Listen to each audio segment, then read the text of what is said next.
सुमित्रानंदन पंत। सुमित्रानंदन पंत को प्रकृति का सुकुमार भी कहा जाता है। सुमित्रानंदन पंत की रचना है कला और बूढ़ा चांद, चिदम्बरा। दूसरी है युगांत, स्वर्णधूलि। अब है रामधारी सिंह दिनकर। रामधारी सिंह दिनकर की रचनाएं हैं उर्वशी। दूसरी है हुंकार। रामधारी सिंह दिनकर की रचना रेणुका और कुरुक्षेत्र। रामधारी सिंह दिनकर की अन्य रचनाएं हैं संस्कृत के 4 अध्याय, जो बहुत ही इम्पोर्टेंट रचना ज़्यादातर पूछी जाती है। नंबर 2 है परशुराम की प्रतिज्ञा, रेती के फूल, रश्मरथी। अब है जयशंकर प्रसाद। जयशंकर प्रसाद की रचना है तितली और कंकाल, स्कंदगुप्त, अजातशत्रु और चित्रधार। जयशंकर प्रसाद आधुनिक कविता के सुमेरु एवं छायावाद के जनक भी कहे जाते हैं। जयशंकर प्रसाद की रचना है कामायनी। कामायनी जो ये एक महाकाव्य है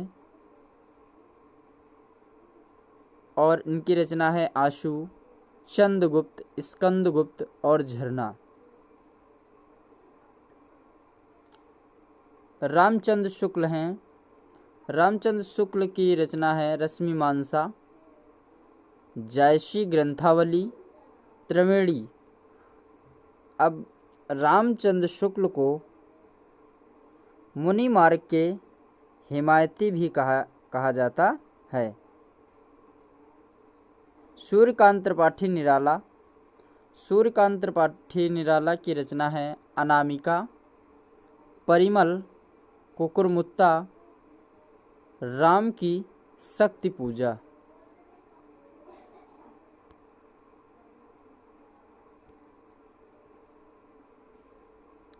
सूर्यकांत त्रिपाठी निराला महाप्राण, इन्हें क्रांतिकारी भी कहा जाता है। सूर्यकांत त्रिपाठी निराला की रचनाएं हैं नए पत्ते, आराधना, जूही की ली, भारतेंदु हरिश्चंद्र, सरोज स्मृति। हिंदी नवजागरण का अग्रदूत भी कहा जाता है। किसे कहा जाता है? भारतेंदु हरिश्चंद्र को। भारतेंदु हरिश्चंद्र की रचना है भारत दूरदर्शा, अंधेर नगरी, प्रेम माधुरी, गीता गोविंदानंद। धर्मवीर भारती, सूरज का 7वां घोड़ा इनकी रचना है। गुनाहों का देवता, अंधा युग, ठेले पर हिमालय। महादेवी वर्मा आधुनिक युग की मीरा भी कही जाती हैं और विरह की गायिका भी कही जाती हैं। ये छायावाद युग की कवित्री हैं। इनकी रचना है निर्जा, रसिम, मेरा परिवार, यामा। अन्य रचनाएं हैं महादेवी वर्मा की संध्या गीत, दीपिशिखा, अतीत के चलचित्र, निहार। मुंशी प्रेमचंद की रचना है गोदान, निर्मला, कफन, सेवा सदन। रसखान की 2 रचनाएं हैं प्रेम वाटिका, सुजान रसखान।